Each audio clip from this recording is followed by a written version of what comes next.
The 9/11 Commission Report, Chapter 8.1. The system was blinking red. 8.1 The Summer of Threat.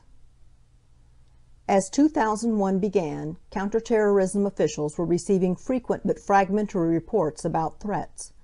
Indeed, there appeared to be possible threats almost everywhere the United States had interests, including at home. To understand how the escalation in threat reporting was handled in the summer of 2001, it is useful to understand how threat information in general is collected and conveyed.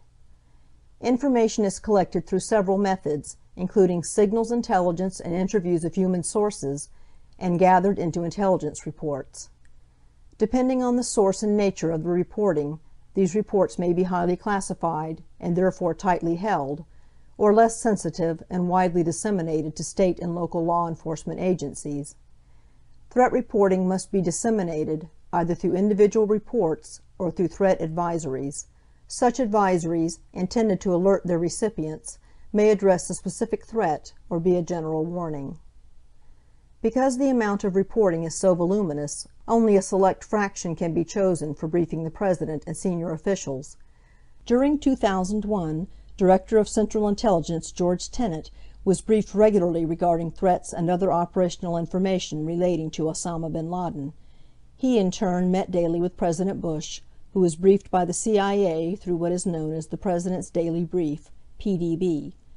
Each PDB consists of a series of 6 to 8 relatively short articles or briefs covering a broad array of topics. CIA staff decides which subjects are the most important on any given day. There were more than 40 intelligence articles in the PDBs from January 20th to September 10th, 2001 that related to bin Laden. The PDB is considered highly sensitive and is distributed to only a handful of high-level officials. The Senior Executive Intelligence Brief, SEIB, distributed to a broader group of officials, has a similar format and generally covers the same subjects as the PDB. It usually contains less information so as to protect sources and methods. Like their predecessors, the Attorney General, the FBI Director, and Richard Clarke, the National Security Council, NSC, Counterterrorism Coordinator, all received the SEIB, not the PDB. Clarke and his staff had extensive access to terrorism reporting, but they did not have access to internal, non-disseminated information at the National Security Agency, NSA, CIA, or FBI. The drumbeat begins. In the spring of 2001, the level of reporting on terrorist threats and planned attacks increased dramatically to its highest level since the Millennium Alert. At the end of March, the intelligence community disseminated a terrorist threat advisory, indicating a heightened threat of Sunni extremist terrorist attacks against U.S. facilities, personnel, and other interests. On March 23rd, in connection with discussions about possibly reopening Pennsylvania Avenue in front of the White House, Clarke warned National Security Advisor Condoleezza Rice that domestic or foreign terrorists might use a truck bomb, their weapon of choice, on Pennsylvania Avenue. That would result, he said, in the destruction of the West Wing and parts of the residence. He also told her that he thought there were terrorist cells within the United States, including Al-Qaeda. The next week, Rice was briefed on the activities of Abu Zubaydah and on CIA efforts to locate him. As pointed out in Chapter 6, Abu Zubaydah had been a major figure in the Millennium plots. Over the next few weeks, the CIA repeatedly issued warnings, including calls from DCI Tenet to Clarke, that Abu Zubaydah was planning an operation in the near future. One report cited a source indicating that Abu Zubaydah was planning an attack in a country that CIA analysts thought might be Israel or perhaps Saudi Arabia or India. Clarke relayed these reports to Rice. In response to these threats, the FBI sent a message to all its field offices on April 13th, summarizing reporting to date. It asked the offices to task all resources, including human sources and electronic databases, for any information pertaining to current operational activities relating to Sunni extremism. It did not suggest that there was a domestic threat. The Interagency Counterterrorism Security Group, CSG, that Clarke chaired, discussed the Abu Zubaydah reports on April 19th. The next day, a briefing to top officials reported, bin Laden planning multiple operations. When the deputies discussed al-Qaeda policy on April 30th, they began with a briefing on the threat. In May 2001, the drumbeat of reporting grew louder with reports to top officials that bin Laden public profile may presage attack, and bin Laden network's plans advancing. In early May, a walk-in to the FBI claimed there was a plan to launch attacks on London, Boston, and New York. Attorney General John Ashcroft was briefed by the CIA on May 15th regarding al-Qaeda generally and the current threat reporting specifically. The next day brought a report that a phone call to a U.S. embassy had warned that bin Laden supporters were planning an attack in the United States using high explosives. On May 17th, based on the previous day's report, the first item on the CSG's agenda was UBL operation planned in U.S. The anonymous caller's tip could not be corroborated. Late May brought reports of a possible hostage plot against Americans abroad to force the release of prisoners, including Sheikh Omar Abdel Rahman, the blind sheikh who was serving a life sentence for his role in the 1993 plot to blow up sites in New York City. The reporting noted that operatives might opt to hijack an aircraft or storm a U.S. embassy. This report led to a Federal Aviation Administration (FAA) information circular to airlines noting the potential for an airline hijacking to free terrorists incarcerated in the United States. Other reporting mentioned that Abu Zubaydah was planning an attack, possibly against Israel, and expected to carry out several more if things went well. On May 24th alone, counterterrorism officials grappled with reports alleging plots in Yemen and Italy, as well as a report about a cell in Canada that an anonymous caller had claimed might be planning an attack against the United States. Reports similar to many of these were made available to President Bush in morning intelligence briefings with DCI Tenet, usually attended by Vice President Dick Cheney and National Security Advisor Rice. While these briefings discussed general threats to attack America and American interests, the specific threats mentioned in these briefings were all overseas. On May 29th, Clark suggested that Rice ask DCI Tenet what more the United States could do to stop Abu Zubaydah from launching a series of major terrorist attacks, probably on Israeli targets, but possibly on U.S. facilities. Clark wrote to Rice and her deputy, Stephen Hadley. When these attacks occur, as they likely will, we will wonder what more we could have done to stop them. In May, CIA Counterterrorist Center, CTC, Chief Cofer Black told Rice that the current threat level was a 7 on a scale of 1 to 10, as compared to an 8 during the millennium. High probability of near-term, spectacular attacks. Threat reports surged in June and July, reaching an even higher peak of urgency. The summer threats seemed to be focused on Saudi Arabia, Israel, Bahrain, Kuwait, Yemen, and possibly Rome, but the danger could be anywhere, including a possible attack on the G8 summit in Genoa. A June 12th CIA report, passing along biographical background information on several terrorists, mentioned, in commenting on Khalid Sheikh Mohammed, that he was recruiting people to travel to the United States to meet with colleagues already there so that they might conduct terrorist attacks on bin Laden's behalf. On June 22nd, the CIA notified all its station chiefs about intelligence suggesting a possible al-Qaeda suicide attack on a U.S. target over the next few days. DCI Tenet asked that all U.S. ambassadors be briefed. That same day, the State Department notified all embassies of the terrorist threat and updated its worldwide public warning.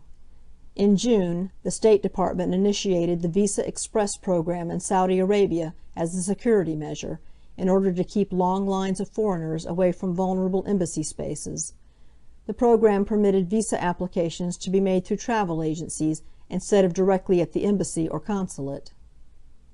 A terrorist threat advisory distributed in late June indicated a high probability of near-term, spectacular terrorist attacks resulting in numerous casualties. Other report titles warned, "Bin Laden attacks may be imminent," and "Bin Laden and associates making near-term threats." The latter reported multiple attacks planned over the coming days, including a severe blow against U.S. and Israeli interests during the next 2 weeks. On June 21st, near the height of the threat reporting, U.S. Central Command raised the force protection condition level for U.S. troops in 6 countries to the highest possible level, Delta. The U.S. Fifth Fleet moved out of its port in Bahrain, and a U.S. Marine Corps exercise in Jordan was halted. U.S. embassies in the Persian Gulf conducted an emergency security review, and the embassy in Yemen was closed. The CSG had foreign emergency response teams, known as FES, ready to move on 4 hours' notice, and kept up the terrorism alert posture on a rolling 24-hour basis. On June 25th, Clark warned Rice and Hadley that 6 separate intelligence reports showed al-Qaeda personnel warning of a pending attack. An Arabic television station reported bin Laden's pleasure with al-Qaeda leaders, who were saying that the next weeks will witness important surprises and that U.S. and Israeli interests will be targeted. Al-Qaeda also released a new recruitment and fundraising tape. Clark wrote that this was all too sophisticated to be merely a psychological operation to keep the United States on edge, and the CIA agreed. The intelligence reporting consistently described the upcoming attacks as occurring on a calamitous level, indicating that they would cause the world to be in turmoil, and that they would consist of possible multiple, but not necessarily simultaneous, attacks. On June 28th, Clark wrote Rice that the pattern of al-Qaeda activity indicating attack planning over the past 6 weeks had reached a crescendo. A series of new reports continued to convince me and analysts at State, CIA, DIA, Defense Intelligence Agency, and NSA that a major terrorist attack or series of attacks is likely in July, he noted. One al-Qaeda intelligence report warned that something very, very, very, very big was about to happen, and most of bin Laden's network was reportedly anticipating the attack. In late June, the CIA ordered all its station chiefs to share information on al-Qaeda with their host governments and to push for immediate disruptions of cells. The headline of a June 30th briefing to top officials was stark: Bin Laden planning high-profile attacks. The report stated that bin Laden operatives expected near-term attacks to have dramatic consequences of catastrophic proportions. That same day, Saudi Arabia declared its highest level of terror alert. Despite evidence of delays possibly caused by heightened U.S. security, the planning for attacks was continuing. On July 2nd, the FBI Counterterrorism Division sent a message to federal agencies and state and local law enforcement agencies summarizing information regarding threats from bin Laden. It warned that there was an increased volume of threat reporting, indicating a potential for attacks against U.S. targets abroad from groups aligned with or sympathetic to Osama bin Laden. Despite the general warnings, the message further stated, "The FBI has no information indicating a credible threat of terrorist attack in the United States." However, it went on to emphasize that the possibility of attack in the United States could not be discounted. It also noted that the July 4th holiday might heighten the threats. The report asked recipients to exercise extreme vigilance and report suspicious activities to the FBI. It did not suggest specific actions that they should take to prevent attacks. Disruption operations against al-Qaeda-affiliated cells were launched involving 20 countries. Several terrorist operatives were detained by foreign governments, possibly disrupting operations in the Gulf and Italy, and perhaps averting attacks against 2 or 3 U.S. embassies. Clark and others told us of a particular concern about possible attacks on the 4th of July. After it passed uneventfully, the CSG decided to maintain the alert. To enlist more international help, Vice President Cheney contacted Saudi Crown Prince Abdullah on July 5th. Hadley apparently called European counterparts, while Clark worked with senior officials in the Gulf. In late July, because of threats, Italy closed the airspace over Genoa and mounted anti-aircraft batteries at the Genoa airport during the G8 summit, which President Bush attended. At home, the CSG arranged for the CIA to brief intelligence and security officials from several domestic agencies. On July 5th, representatives from the Immigration and Naturalization Service, INS, The FAA, the Coast Guard, the Secret Service, Customs, the CIA, and the FBI met with Clark to discuss the current threat. Attendees report that they were told not to disseminate the threat information they received at the meeting. They interpreted this direction to mean that although they could brief their superiors, they could not send out advisories to the field. An NSC official recalls a somewhat different emphasis, saying that attendees were asked to take the information back to their home agencies and "do what you can" with it, subject to classification and distribution restrictions. A representative from the INS asked for a summary of the information that she could share with field offices. She never received one. That same day, the CIA briefed Attorney General Ashcroft on the al-Qaeda threat, warning that a significant terrorist attack was imminent. Ashcroft was told that preparations for multiple attacks were in late stages or already complete, and that little additional warning could be expected. The briefing addressed only threats outside the United States. The next day, the CIA representative told the CSG that al-Qaeda members believed the upcoming attack would be spectacular, qualitatively different from anything they had done to date. Apparently as a result of the July 5th meeting with Clark, the Interagency Committee on Federal Building Security was tasked to examine security measures. This committee met on July 9th, when 37 officials from 27 agencies and organizations were briefed on the current threat level in the United States.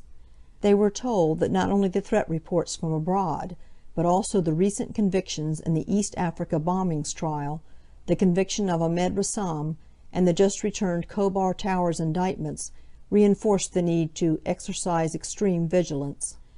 Attendees were expected to determine whether their respective agencies needed enhanced security measures. On July 18, 2001, the State Department provided a warning to the public regarding possible terrorist attacks in the Arabian Peninsula. Acting FBI Director Thomas Pickard told us he had one of his periodic conference calls with all special agents in charge on July 19th. He said one of the items he mentioned was the need, in light of increased threat reporting, to have evidence response teams ready to move at a moment's notice in case of an attack. He did not task field offices to try to determine whether any plots were being considered within the United States or to take any action to disrupt any such plots. In mid-July, reporting started to indicate that bin Laden's plans had been delayed, maybe for as long as 2 months, but not abandoned. On July 23rd, the lead item for CSG discussion was still the al-Qaeda threat, and it included mention of suspected terrorist travel to the United States. On July 31st, an FAA circular appeared alerting the aviation community to reports of possible near-term terrorist operations, particularly on the Arabian Peninsula and/or Israel. It stated that the FAA had no credible evidence of specific plans to attack U.S. civil aviation, though it noted that some of the currently active terrorist groups were known to plan and train for hijackings, and were able to build and conceal sophisticated explosive devices in luggage and consumer products.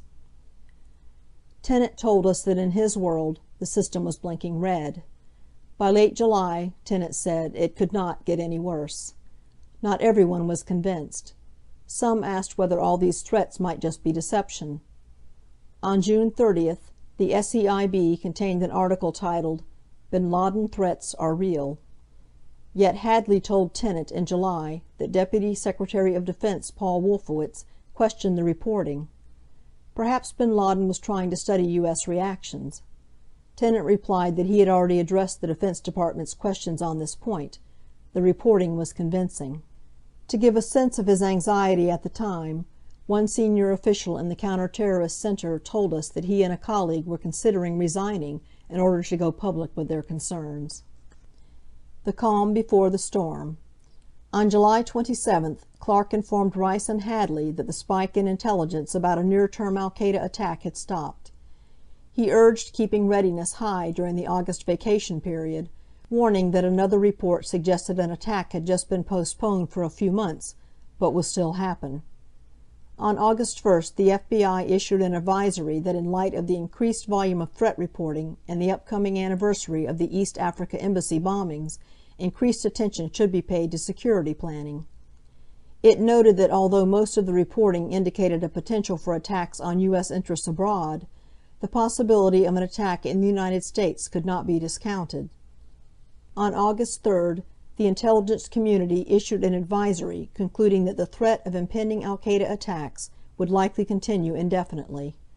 Citing threats in the Arabian Peninsula, Jordan, Israel, and Europe, the advisory suggested that al-Qaeda was lying in wait and searching for gaps in security before moving forward with the planned attacks. During the spring and summer of 2001, President Bush had on several occasions asked his briefers whether any of the threats pointed to the United States. Reflecting on these questions, the CIA decided to write a briefing article summarizing its understanding of this danger. Two CIA analysts involved in preparing this briefing article believed it represented an opportunity to communicate their view that the threat of a bin Laden attack in the United States remained both current and serious. The result was an article in the August 6 Presidential Daily Brief titled, "Bin Laden Determined to Strike in U.S." It was the 36th PDB item briefed so far that year that related to bin Laden or al-Qaeda, and the first devoted to the possibility of an attack in the United States. The following is the text of an item from the Presidential Daily Brief received by President George W. Bush on August 6, 2001. Redacted material is indicated by brackets. Bin Laden determined to strike in U.S. Clandestine, foreign government, and media reports indicate bin Laden since 1997 has wanted to conduct terrorist attacks in the U.S. Bin Laden implied in U.S. television interviews in 1997 and 1998 that his followers would follow the example of World Trade Center bomber Ramzi Youssef and bring the fighting to America. After U.S. missile strikes on his base in Afghanistan in 1998, bin Laden told followers he wanted to retaliate in Washington, according to a redacted material service. An Egyptian Islamic Jihad (EIJ) operative told an redacted material service at the same time that bin Laden was planning to exploit the operative's access to the U.S. to mount a terrorist strike. The Millennium plotting in Canada in 1999 may have been part of bin Laden's first serious attempt to implement a terrorist strike in the U.S. Convicted plotter Ahmed Rassam has told the FBI that he conceived the idea to attack Los Angeles International Airport himself, but that bin Laden Lieutenant Abu Zubaydah encouraged him and helped facilitate the operation. Rassam also said that in 1998 Abu Zubaydah was planning his own U.S. attack. Rassam says bin Laden was aware of the Los Angeles operation. Although bin Laden has not succeeded, his attacks against the U.S. embassies in Kenya and Tanzania in 1998 demonstrate that he prepares operations years in advance and is not deterred by setbacks. Bin Laden associates surveilled our embassies in Nairobi and Dar es Salaam as early as 1993, and some members of the Nairobi cell planning the bombings were arrested and deported in 1997. Al-Qaeda members, including some who are U.S. citizens, have resided in or traveled to the U.S. for years, and the group apparently maintains a support structure that could aid attacks. Two Al-Qaeda members found guilty in the conspiracy to bomb our embassies in East Africa were U.S. citizens, and a senior EIJ member lived in California in the mid-1990s. A clandestine source said in 1998 that a bin Laden cell in New York was recruiting Muslim American youth for attacks. We have not been able to corroborate some of the more sensational threat reporting, such as that from a redacted material service in 1998, saying that bin Laden wanted to hijack a U.S. aircraft to gain the release of blind Sheikh Omar Abd al-Rahman and other U.S.-held extremists.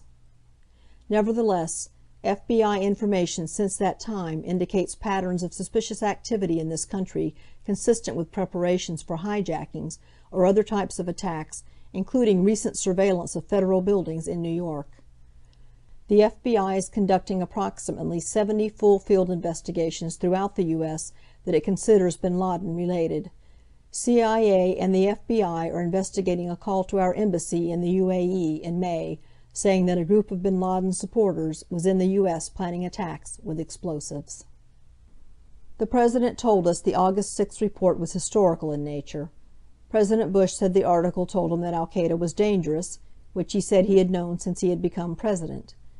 The President said bin Laden had long been talking about his desire to attack America. He recalled some operational data on the FBI and remembered thinking it was heartening that 70 investigations were underway.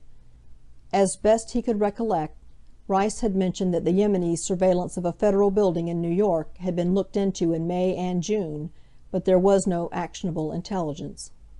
He did not recall discussing the August 6th report with the Attorney General or whether Rice had done so. He said that if his advisers had told them there was a cell in the United States, they would have moved to take care of it. That never happened.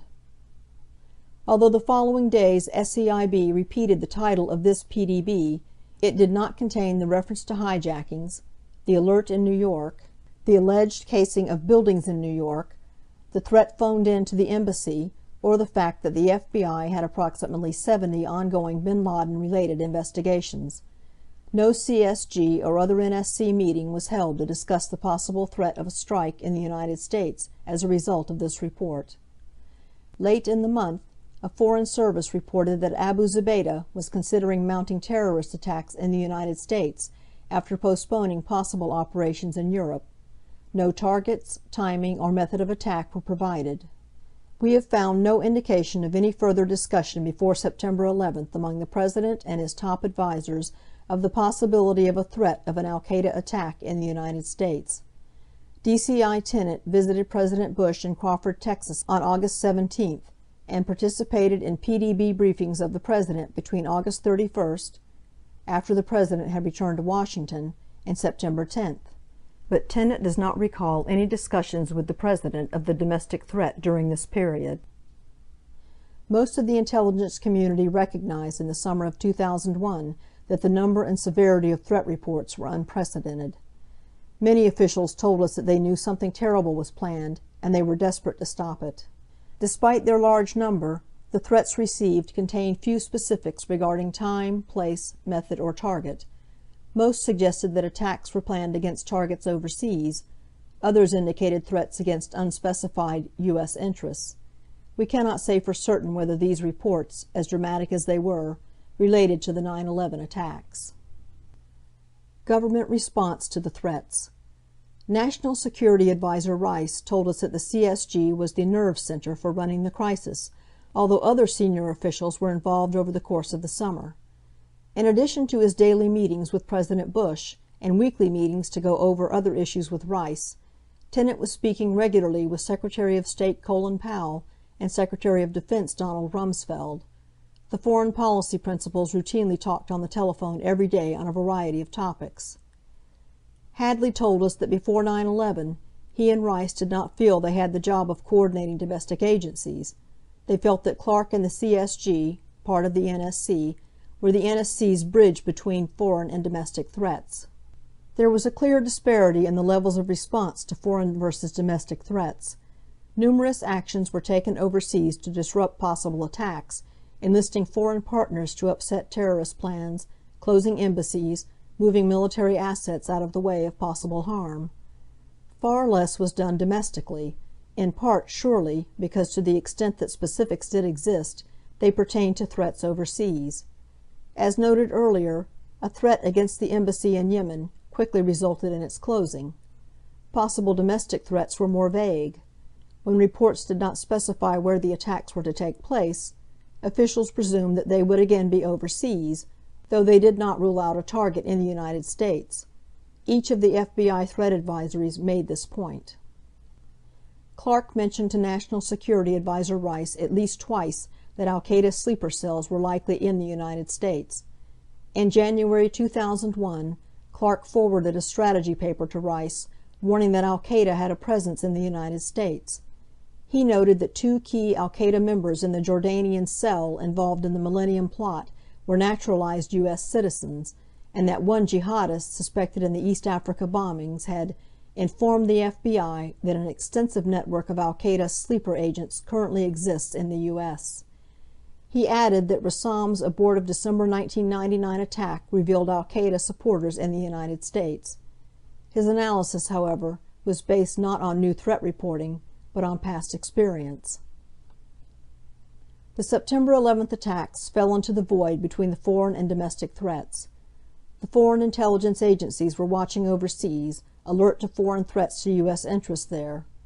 The domestic agencies were waiting for evidence of a domestic threat from sleeper cells within the United States. No one was looking for a foreign threat to domestic targets. The threat that was coming was not from sleeper cells. It was foreign, but from foreigners who had infiltrated into the United States.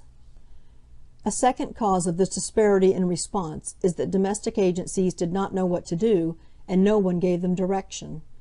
Cressy told us that the CSG did not tell the agencies how to respond to the threats. He noted that the agencies that were operating overseas did not need direction on how to respond. They had experience with such threats and had a playbook. In contrast, the domestic agencies did not have a game plan.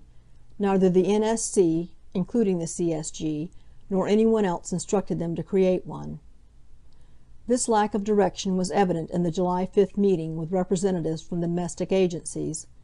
The briefing focused on overseas threats. The domestic agencies were not questioned about how they planned to address the threat and were not told what was expected of them. Indeed, as noted earlier, they were specifically told they could not issue advisories based on the briefing. The domestic agencies' limited response indicates that they did not perceive a call to action. Clark reflected a different perspective in an email to Rice on September 15, 2001. He summarized the steps taken by the CSG to alert domestic agencies to the possibility of an attack in the United States. Clark concluded that domestic agencies, including the FAA, knew that the CSG believed a major al-Qaeda attack was coming and could be in the United States. Although the FAA had authority to issue security directives mandating new security procedures, none of the few that were released during the summer of 2001 increased security at checkpoints or on board aircraft. The information circulars mostly urged air carriers to exercise prudence and be alert.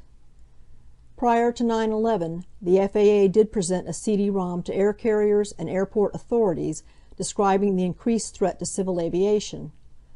The presentation mentioned the possibility of suicide hijackings, but said that, fortunately, we have no indication that any group is currently thinking in that direction. The FAA conducted 27 special security briefings for specific air carriers between May 1, 2001 and September 11, 2001. Two of these briefings discussed the hijacking threat overseas. None discussed the possibility of suicide hijackings or the use of aircraft as weapons. No new security measures were instituted. Rice told us she understood that the FBI had tasked its 56 U.S. field offices to increase surveillance of suspected terrorists and to reach out to informants who might have information about terrorist plots. An NSC staff document at the time describes such a tasking as having occurred in late June, but does not indicate whether it was generated by the NSC or the FBI. Other than the previously described April 13th communication sent to all FBI field offices, however, the FBI could not find any record of having received such a directive.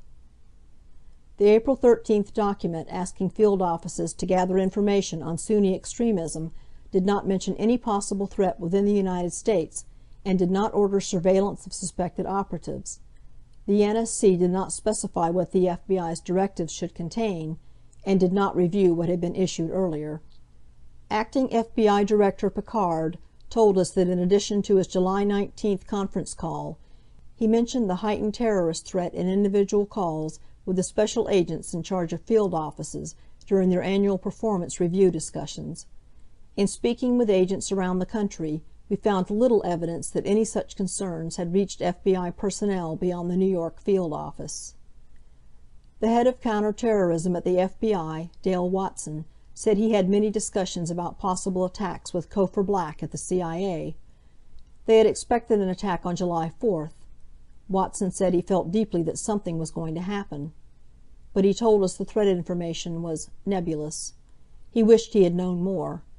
He wished he had had 500 analysts looking at Osama bin Laden threat information instead of 2. Attorney General Ashcroft was briefed by the CIA in May and by Picard in early July about the danger.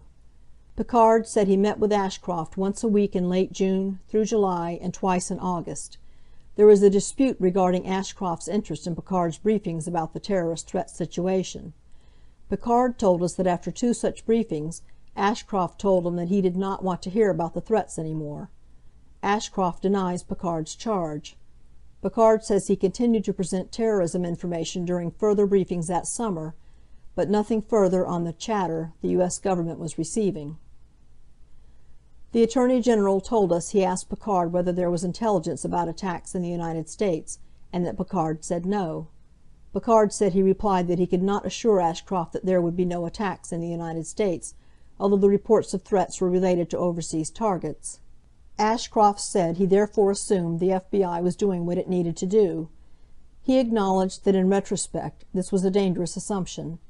He did not ask the FBI what it was doing in response to the threats, and did not task it to take any specific action.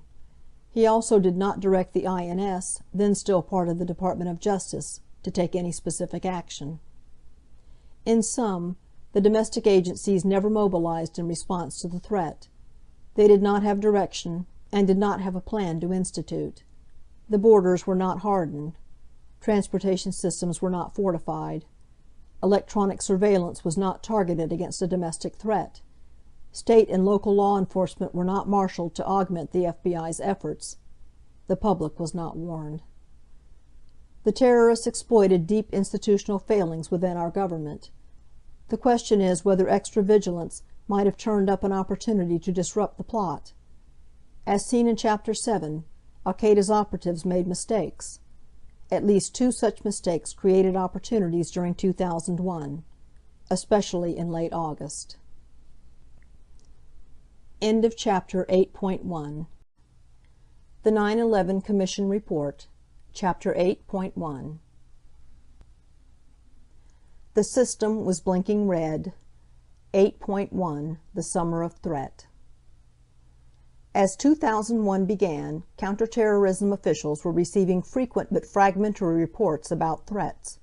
Indeed, there appeared to be possible threats almost everywhere the United States had interests, including at home. To understand how the escalation in threat reporting was handled in the summer of 2001, it is useful to understand how threat information in general is collected and conveyed.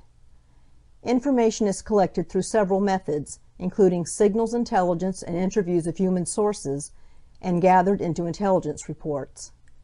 Depending on the source and nature of the reporting, these reports may be highly classified, and therefore tightly held, or less sensitive on the activities of Abu Zubaydah and on CIA efforts to locate him. As pointed out in Chapter 6, Abu Zubaydah had been a major figure in the Millennium plots. Over the next few weeks the CIA repeatedly issued warnings, including calls from DCI Tenet to Clark, that Abu Zubaydah was planning an operation in the near future. One report cited a source indicating that Abu Zubaydah was planning an attack in a country that CIA analysts thought might be Israel or perhaps Saudi Arabia or India. Clark relayed these reports to Rice. In response to these threats, the FBI sent a message to all its field offices on April 13th, summarizing reporting to date. It asked the offices to task all resources, including human sources and electronic databases, for any information pertaining to current operational activities relating to Sunni extremism. It did not suggest that there was and widely disseminated to state and local law enforcement agencies. Threat reporting must be disseminated either through individual reports or through threat advisories. Such advisories, intended to alert their recipients, may address a specific threat or be a general warning. Because the amount of reporting is so voluminous, only a select fraction can be chosen for briefing the President and senior officials. During 2001, Director of Central Intelligence George Tenet was briefed regularly regarding threats and other operational information relating to Osama bin Laden. He in turn met daily with President Bush, who was briefed by the CIA through what is known as the President's Daily Brief, PDB. Each PDB consists of a series of 6 to 8 relatively short articles or briefs covering a broad array of topics. CIA staff decides which subjects are the most important on any given day. The drumbeat begins. In the spring of 2001, the level of reporting on terrorist threats and planned attacks increased dramatically to its highest level since the Millennium Alert. At the end of March, the intelligence community disseminated a terrorist threat advisory, indicating a heightened threat of Sunni extremist terrorist attacks against U.S. facilities, personnel, and other interests. On March 23, in connection with discussions about possibly reopening Pennsylvania Avenue in front of the White House, Clark warned National Security Advisor Condoleezza Rice that domestic or foreign terrorists might use a truck bomb, their weapon of choice, on Pennsylvania Avenue. That would result, he said, in the destruction of the West Wing and parts of the residence. He also told her that he thought there were terrorist cells within the United States, including Al-Qaeda. The next week, Rice was briefed on. There were more than 40 intelligence articles in the PDBs from January 20th to September 10th, 2001, that related to bin Laden. The PDB is considered highly sensitive and is distributed to only a handful of high-level officials. The Senior Executive Intelligence Brief, SEIB, distributed to a broader group of officials, has a similar format and generally covers the same subjects as the PDB. It usually contains less information so as to protect sources and methods.